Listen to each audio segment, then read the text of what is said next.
How good are the 2022 Chengdu Hunters? Now that is an interesting question. If you simply go off how they're looking in their current state, it's a similar situation to last year. Due to how the offseason transpired, they could reasonably take a step forward or backward. The possibilities are endless. Let us figure out why that is, shall we? If you're new to this series, the format is very simple. First, we recap a team's offseason, then we evaluate their current roster, and finally we place some general expectations on where said team could finish in the standings. Starting with the offseason section of this video, the Hunters kept it short and sweet from a player perspective. At DPS, they released Taro Cookie and Jimmy. If you ask me, that's a good trade-off, because by the time Chengdu started to play consistently last year, the rookie DPS were nowhere to be found. The staples of the DPS line were clearly Leave and Jinmu. Even if it meant they couldn't play an ounce of like Tracer plus some sort of hit scan, they still stuck with Jinmu no matter what.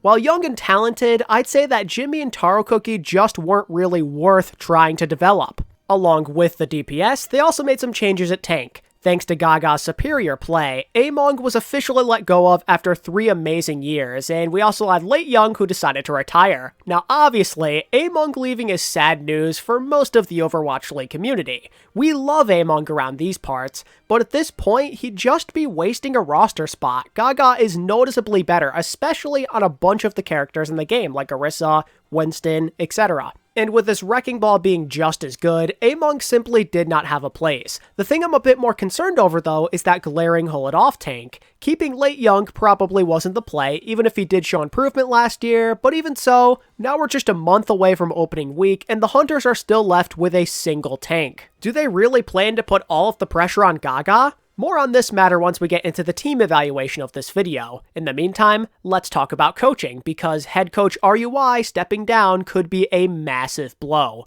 If you look at the results as a franchise for Chengdu, the only times they have found success was under RUI. The last time that Chengdu pressed on without him, it was a disaster. In my honest opinion, he was the best possible coach for this roster. Sure, he was strict, but his teachings and strategy were quite effective. Regardless of how much better Chengdu have gotten since 2020, I feel this is something we cannot overlook. The only hope now is that their assistants from last year are capable enough of holding down the fort, and even that is looking kind of scary, seeing as right now it's just the 2 of them. But some of you may be asking, wait, didn't they also pick up J-Feel from Shanghai this offseason? Well, yeah, they originally did, but earlier this week, Chengdu announced that he would be leaving the team effective immediately. The Hunters really did like his work, but he just couldn't arrive to his post on time thanks to foreign employee application issues, and that's pretty unfortunate. J-Feel was a championship caliber coach who probably could have helped keep the ship ready even if RUI was absent. But now that he's gone, the search for a new coach is on. For the sake of Chengdu and their fans, I hope they make it work. It would be a shame to see such a talented team fail to deliver because of something like this. Now we can transition over to the additions, and right now we actually only have one move to talk about. As of right now, the Hunters' only offseason pickup is the rookie sensation, Aprita.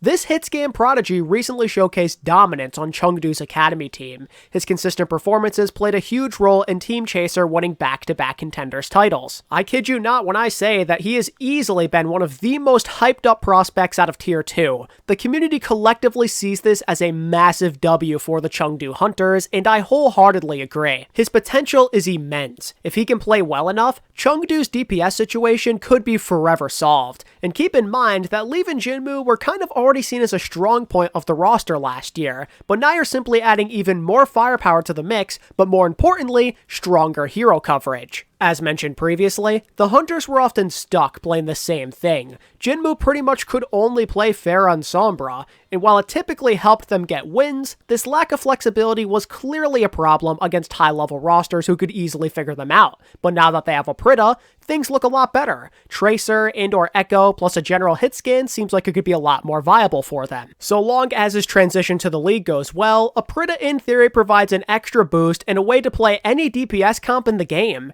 He may be the lone signing currently and everything, but it's one of the best possible moves the Hunters could have made to fix an obvious problem. Chengdu didn't go to town or anything this offseason, but that's only because there was no need to. For the most part, they already had a solid foundation. Leave is literally coming off an MVP year. him alone makes you feel pretty good about this team in the DPS line. He is a top player on pretty much anything that he plays, literally one of the best players in the game, and honestly, I'm pretty happy that Jinmu's back too, as he definitely had a resurgent year in 2021. He's more of a specialist kind of player, but that's okay. Chengdu are very, very good at playing around specific strengths. We've been on DPS for a while though, so now how about we talk about the support line, and that also seems to be in pretty decent shape. They don't have any god tier players here in my opinion, but they're still pretty good. This rotation can play just about anything at a high level. UWL, he recently turned into a beast, I don't know why, but here he is. He's always going to have your back on Mercy, but recently he proved that his Brigitte is fantastic. I don't know what it is with these old Chengdu players having late resurgences, but here he is, man. If he manages to continue playing at this level, that's going to be huge for the Hunters. And from there, I believe that Nisha could probably handle anything else that he can't and provide a different style and synergy option if need be. Flex support is maybe a bit more interesting though. Monk is who I expect to be the starter. That was the case all year in 2021.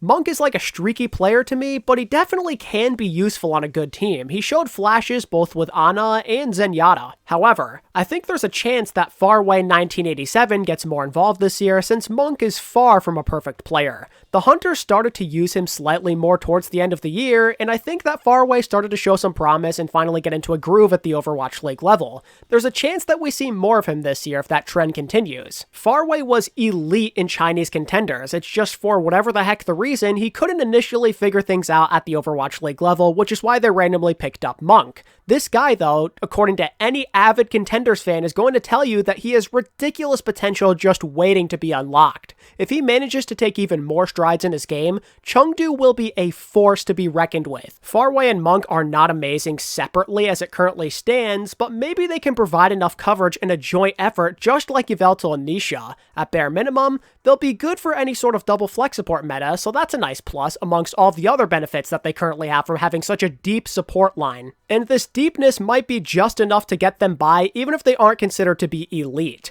I have questions on if they'll be able to help Chengdu win a championship if they don't level up, but I think that there's definitely a chance for improvement since a lot of those guys are young and still growing and everything. They're filled to the brim with potential. But now I'd like to bring your attention back to the tank line, or lack thereof I suppose. Individually, Gaga is an excellent choice. He's already one of the better tank players the league has to offer. The man is proficient enough on ball to help the Hunters maintain their bread and butter, but also flexible enough to be effective on all the other main tank characters. I have a ton of respect for Gaga, and I truly do believe that he's only going to get better over time, but as it stands, he's the only tank they've got, and if things stay this way, that raises a lot of questions. How is Chengdu going to perform in an off-tank hero meta, let's say? Is Gaga more flexible than we give him credit for, or are they going to full send it and deal with any potential consequences that come their way? Hopefully Chengdu have some sort of plan. My guess is that they're going to pick somebody up right before the season starts, or maybe a few weeks in. But who knows, maybe I'm wrong. Something else to think about is Chengdu Style in this situation. They usually don't conform with the meta, and that could be huge in this type of decision where they decide if they need another tank or not. They like to do things how they want. That's how they've operated since day one of their existence. Rather than forcing things, they play up to their own strengths. They play the game their way. And if that means not playing any off-tank heroes, then so be it. If there is one team that I trust to make something like this work, it is them. They might have the benefit of the doubt here. Based on whispers and player interviews, there doesn't seem to be a set way to do things here in the early stages of Overwatch 2. Sounds like something that directly helps the Hunters if you ask me. Maybe there truly is a world where just having Gaga works out. But honestly, this might not even be the biggest problem that the Hunters are dealing with. It's something I'm worried about, yes, but the thing that more so scares me is what could happen at the coaching position.